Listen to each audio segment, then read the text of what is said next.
ইনি মাদ্রাসাতুস সাকালাইন, একসাথে জিন এবং ইনসান দুইজনেরই মাদ্রাসা, দুই গোষ্ঠীরই মাদ্রাসা উনি প্রতিষ্ঠা করেছিলেন, যেখানে উনি জিন্নাতদেরকেও পড়াইতেন, মানুষদেরকেও পড়াইতেন।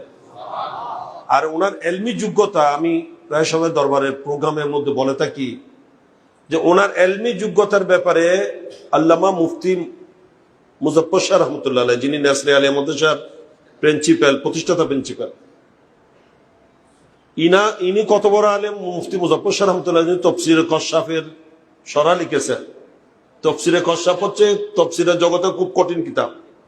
সেই কিতাবের যিনি সরার করেছেন উনি মুফতি মুজফফর শাহ রহমতুল্লাহ আলাইহি। মুফতি মুজফফর শাহ রহমতুল্লাহ আলাইহি সাধারণ পাবলিক সমস্যায় পড়লে আলেমের শরণাপন্ন হয়, আর আলেমরা সমস্যায় পড়লে যার শরণাপন্ন হতেন উনি মুফতি মুজফফর শাহ রহমতুল্লাহ আলাইহি। প্রিন্সিপাল জালালউদ্দিন আল কাদেরী রহমতুল্লাহ আলাইহি সহ প্রত্যেকের উস্তাদ, উনি জামিয়ার প্রিন্সিপাল ছিলেন।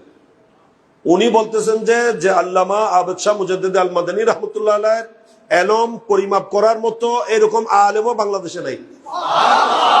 ওনার এলমি যোগ্যতা কত দূর এটা মাপ দেওয়ার মতো সেরকম আলেমও বাংলাদেশে নেই, এরকম মন্তব্য করেছিলেন।